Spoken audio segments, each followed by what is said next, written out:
I've worked all of my life to live in Italy. We found this place, and now this is our place, and it means everything to me. I love that Tuscan food, it's about basic ingredients and the quality of them. It can take a long time. There's braised meats, there's slow-cooked ragouts and sauces and things.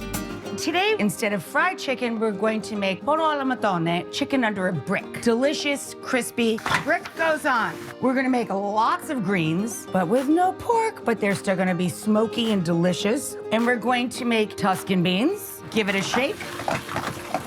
Boom! Food is a conduit. We make food to take us away to places we've never been and dream about going to. You just need your imagination and a couple of bucks, and you have a ticket to anywhere. So come on over. I love this place. I hope you do too.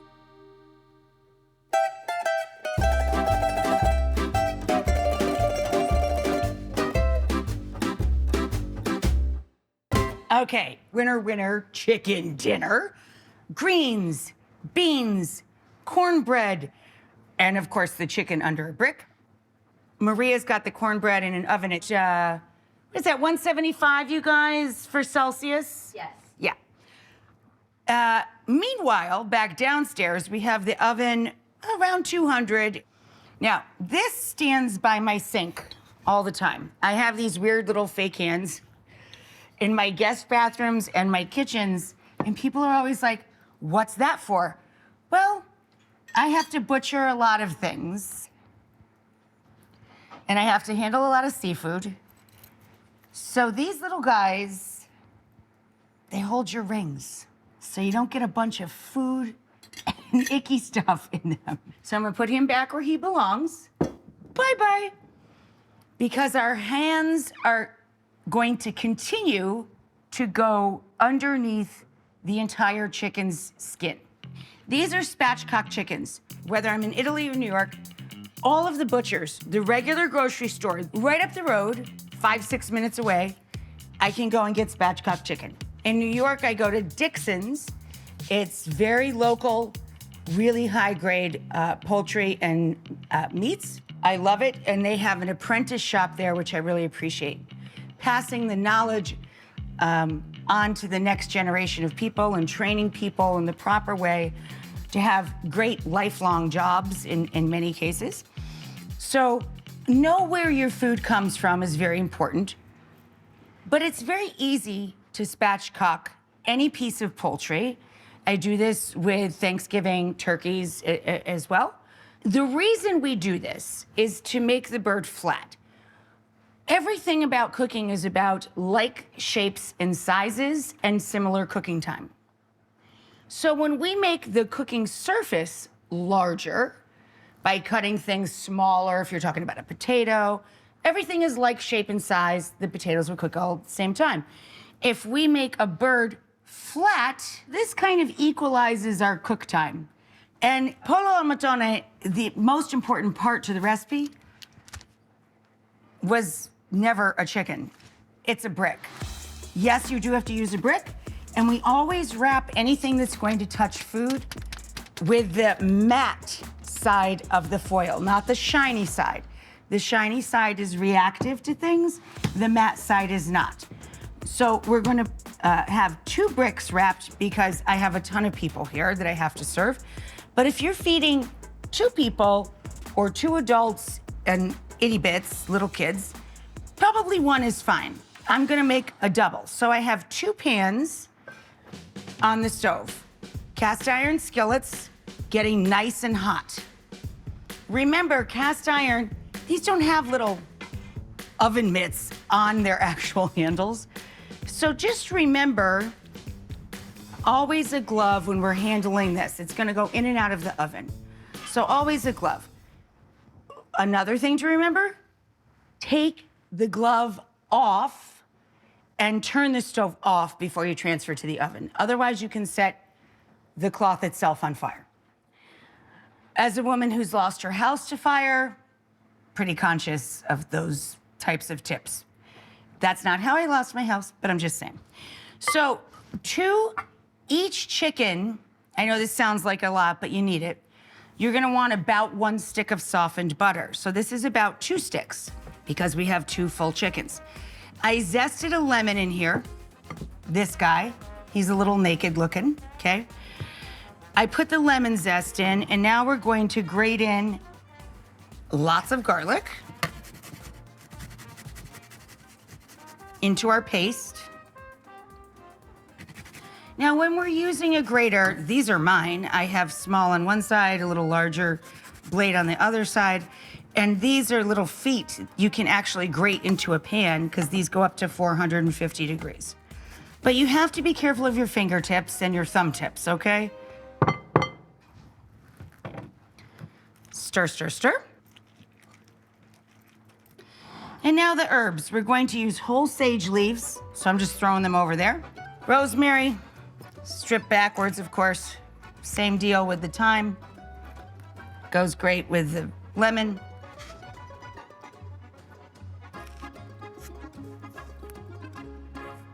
That's enough. Put you back over there. And a little salt and pepper.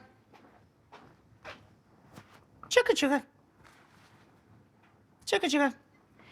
Now, in this case, we're seasoning the inside of the chicken and the outside. They're 2 separate things.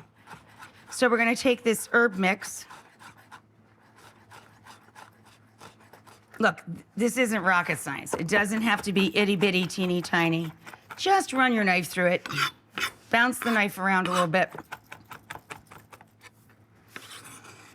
And you're good.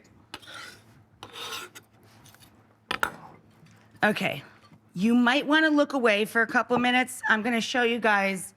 The chicken is going to go into a hot pan. Let me roadmap this for you because you're really gonna wanna look away. So we want a high temp cooking oil. I have a little canola oil here, or regular olive oil, not a whole bunch of EVOO. You can use that to garnish, of course, but not here.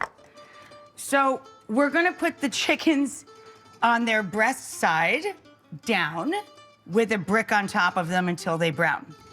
Here's the gross part you might wanna look away from. The reason I have all of my rings off is we have to get in there, and I mean in there, over the dark meat and the white meat under all of the skin, just like that. I know, it's a lot. It's not really a big deal once you start doing it. You're just like, oh, just do that and we'll be done. And slather that around.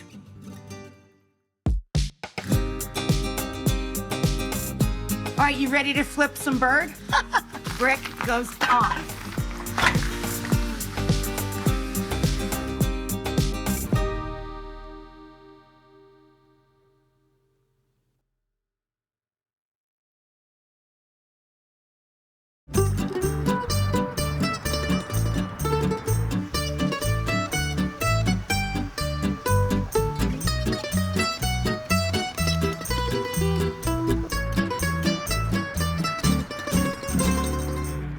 Okay, guys, so what happened to the sage? Glad you're back from your break. We're going to put whole sage leaves around the chicken, under the skin. And again, after a while, you just kind of get used to it. It's odd, but you do. So we're putting a few whole leaves of sage in there, and then we're gonna get these guys under the brick. This guy on the thigh. All right, here we go. We didn't season the outside yet, so that's what we're gonna tackle next. Fishbowl. Shameless plug. I make spicy 24/7 seasoning and I make perfect poultry seasoning. I combine them on this chicken. Hi, Bella. Bella's crawling by. Hey, Mom, when's my chicken gonna be ready? So I put a lot of spice and then a little bit of my poultry. You guys, I can't see you. I don't know if you buy my spice or not, who cares? Put on your favorite seasonings, a little bit of Bell's seasoning and a little bit of crushed red pepper or a little bit of cayenne pepper. But you want it to be a little bit spicy. because we're basing this on trying to make that kind of American style, spicy but not too spicy chicken. And so this is another way to approach it without frying it first. Now, the last thing we need to do is we have a little bit of spray in the pan, but I do want to spray the chicken a touch too, just to be super safe. I'm going to use olive oil on the chicken, and we put canola oil to just lightly spray the cast iron pans. Hold this a little closer. I also, towards the end of the cook time or in the beginning and take it out, we need to add a lemon to squeeze over the top so we can char it. All right, you ready to flip some bird? I can't even believe I did that. It was so cheesy. Whatever. All right, here we go. Bird goes in, brick goes on.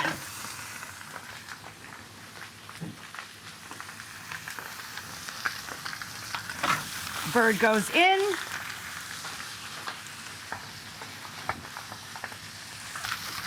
Brick goes on. We're going to brown this until the skin is nice and crispy. Flip it and throw it in the oven.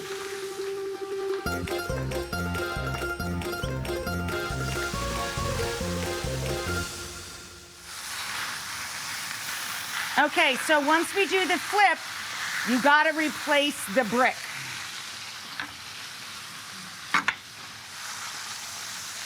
There we go, brick back. Like I said, stove off before you transfer to oven. Flip the chick, return your brick. Maria, come put this in the oven for me. So once we put this in the oven, it's 25 minutes or so. It depends on the size of the chicken, guys. So it's not an exact science. We're gonna go to about 160. It'll continue carryover cooking because it's a very hot cast iron skillet to 165, and then we're done. So we're gonna move on to the greens and the beans, which are very quick, thank goodness, because we've been cooking a long time. Be right back.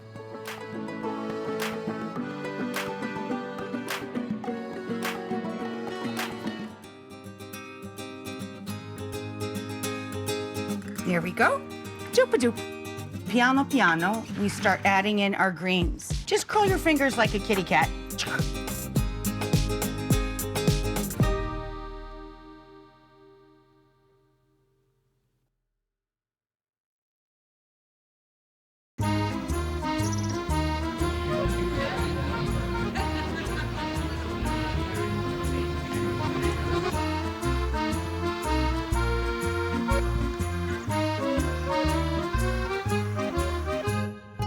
Okay, so we sweat out an onion, right, for our spinach. These are our greens for the winter chicken dinner, Italian-style American food. Follow that train of thought, right? That's my head when I sit to write stuff. I just kind of go all over the place. So I threw in a little bit of sweet pepper, and now I'm gonna throw in some hot pepper. I'm trying to make this dish more sister-friendly for my sister Maria, not a big pork fan. So I'm adding sweet and hot pepper with some smoked paprika. Paprika, you might say. But my friend Mariana is from Hungary, and she corrected me decades ago and said, paprika. So now I say paprika instead of paprika. I figure she would know, she's Hungarian. So we stir that together, and all of a sudden we have a smoky flavor that's a little bit sweet and a little bit hot. In Italian, that's called agrodolce, when you combine sweet and hot. So we're gonna continue with the agrodolce.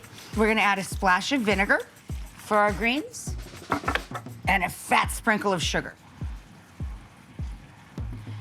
And because I'm in Italy and my husband is my husband, I always add garlic to greens. Always, always, always. So we have garlic, onions, sweet and hot pepper, smoked sweet paprika, also known as pimenton. Oh, smells amazing.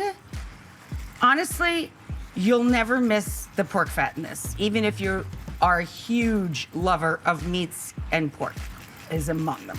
My husband's favorite four-letter word, I always say, is pork, which is ironic when you think about the other ones you could choose from. There we go. Doop-a-doop. Now we're going to add water or stock. Water works just fine. I'm going to add bone stock because I am just that kind of person. Anytime I can add more flavor, I do. Plus, bone broth is very healthy for you because it has so much marrow in it. And then slowly, slowly, piano, piano, we start adding in our greens. I have a combination of Swiss chard and kale. Of course, we stem that first, wash it, soak it in a big sink of water, then we rip it off the stem. Just curl your fingers like a kitty cat. Done. Not a big deal. And we start adding it in stages. You need, for every 8 people that you're feeding, which is what we're doing with the 2 chickens, we have the chicken under a brick working away in the oven. We need 2 pounds total of greens, because, of course, as all vegetables are primarily, it's all gonna cook way down because it's mostly made of water. Whenever I cook dark greens, I also, as my grandfather did before me, I also add always, always, always nutmeg. It really highlights the flavor of the greens themselves. You don't need a ton, just a little bit, and there we are. Okay, when we come back, we're gonna do beans. I mean, this is super quick, like minutes. See you in a minute.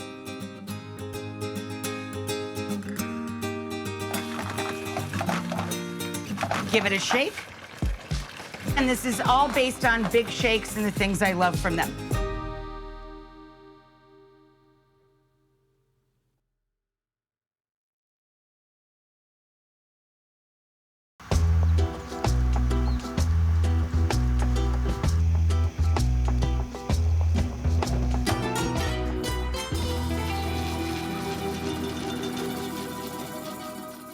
Okay, guys, here's our smoky but completely meatless cooked greens. This is chard and cavallo nero, or Tuscan kale. Look at that. Look at the color. You can smell the flavor. I haven't even tasted it. I'm sure it's great, but oh, shh. Oh, yeah. That's good. Yeah, so what? I stuck my fingers into the pot. It's my house. My mama and I, all Italian men and women, when we're cooking in the kitchen, what you don't know is a lot. We eat out of pots all day long, usually with our hands, which is why our hands are burned. And then when we get to the table, we don't eat anything. And then everybody says, but you never eat the food. Pa, pa, pa, pa, pa, pa, pa, pa, pa. Well, that's because we already ate. Okay, our last dish for this beautiful meal is to take white beans, season them with salt and pepper, granulated garlic, and granulated onion. That's pretty much it. I put hot sauce on the table in case people want it, but that's truly it. So a little bit of olive oil in the bottom of our pan, thanks, Ray. Okay. And then take the bricks, throw them in the sink, and I'll unwrap them in a bit when they cool. Our gorgeous chicken under a brick. They're hot. You got it, honey? Yeah, they're Be careful. really- That rack is really hot. Ree, grab me the tray there and we'll put the meat on it.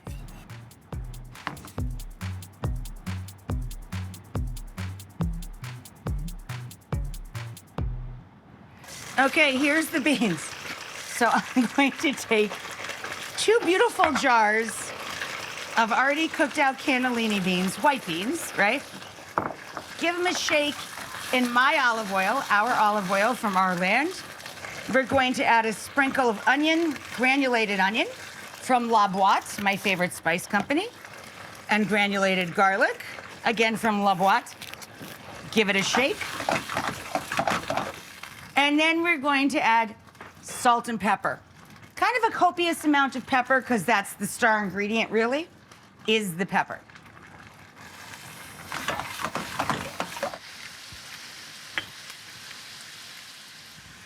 So, our bin, our drawer for our spices, we're pretty much ready to take it to the table.